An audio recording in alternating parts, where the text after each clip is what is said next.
Frayed nerves and paranoia infiltrate the TVA as Mobius and Hunter B-15 search for the truth.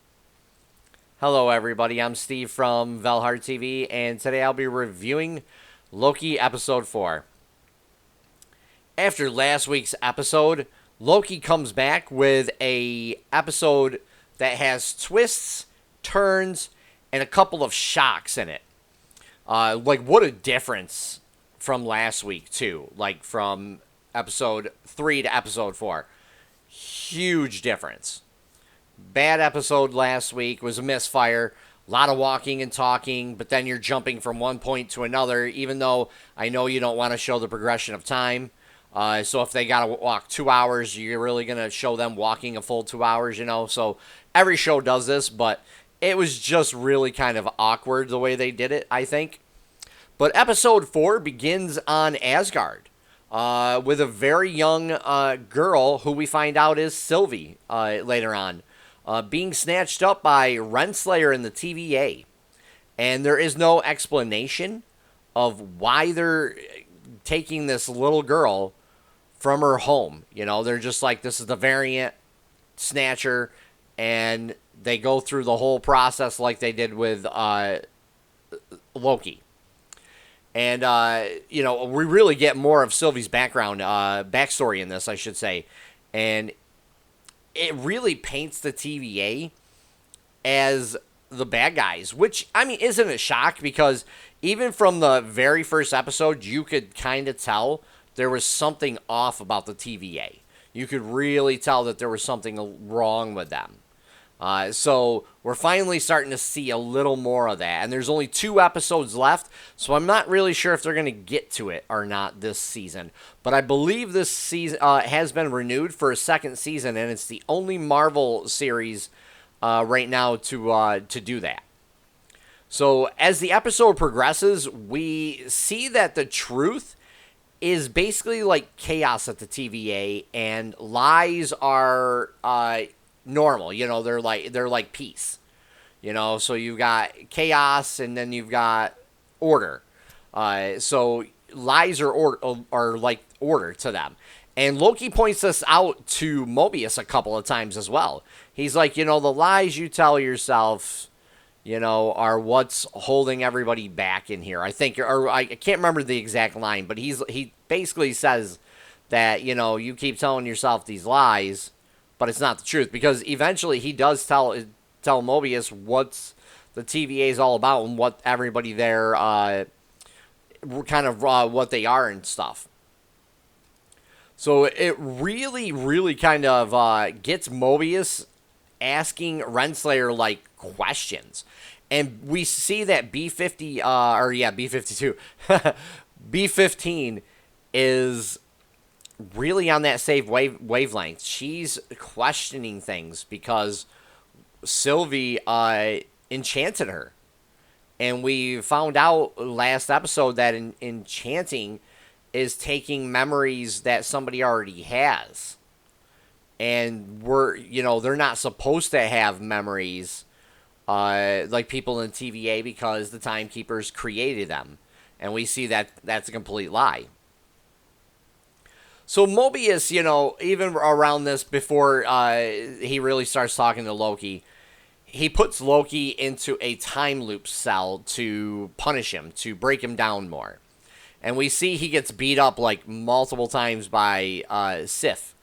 And he doesn't fight back. I mean, I understand you're really not supposed to show like guys beating up women, or something like that in shows anymore, because it's been very frequent in a lot of shows I've been watching where the guys won't hit them or anything like that, but it's okay to do the reverse, and I feel like that's not even right either to show. But yeah, multiple times, and he finally breaks down, and he does break down. Loki does break down, and he says some really good lines in this, actually, about how he deserves to be alone and how he's afraid to be alone, and it just kind of goes on, and then Mobius comes in and gets him, and the end scene in this episode wasn't very good either. I really didn't like the way it looked. You could tell that like the Timekeepers were fake, but everybody was thinking that they're really there, sitting there, talking to him. And I was kind of disappointed in that, and the mid-credit scene, though, I thought was actually pretty decent. I really kind of liked what they did with that. The story has been okay so far, and it's not as good as like the other Marvel shows, I feel like, and especially like WandaVision. I particularly did like WandaVision quite a bit. Falcon and the Winter Soldier, I liked, but I had mixed feelings about it. I thought Bucky's backstory was a lot more interesting than Sam's. And even the other Isaiah, I believe his name is, his backstory was more interesting than what was going on in Falcon and the Winter Soldier. In my personal opinion, I think that those, like, a show for each of those guys would be actually pretty good. But I know they're doing stuff to set up like like the Young Avengers and other things. But the effects in this were okay looking at best. There were a couple of scenes where we get some prunings that, again, looked just like they were, in all the other episodes. But when we get to, like, the timekeepers, they really didn't look that real. There wasn't a lot of effects in this either, this episode. But the end fight sequence here was bad, to say the least. The constant cuts were really poor, and the choreography was kind of sloppy. I'm not going to lie. I had mixed feelings about it, because I kind of was like, okay, cool. But then at the same time, I was like, no, this is really bad compared to the other Marvel shows, and the movies themselves, and it just... And for the budget that Marvel has for these shows, really disappointed me for this fight scene at the end of this episode. So I wasn't digging that. But the acting in this episode was better than last week's. I will say that.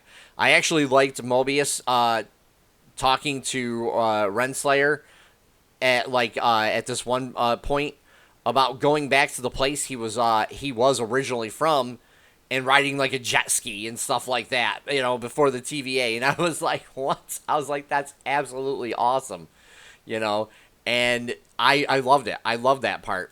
But this episode was more about Sylvie's backstory and getting to the timekeepers than it was about like anything else. We get to see Loki really start to care about somebody other than himself, even though it is pointed out that he may be falling for himself.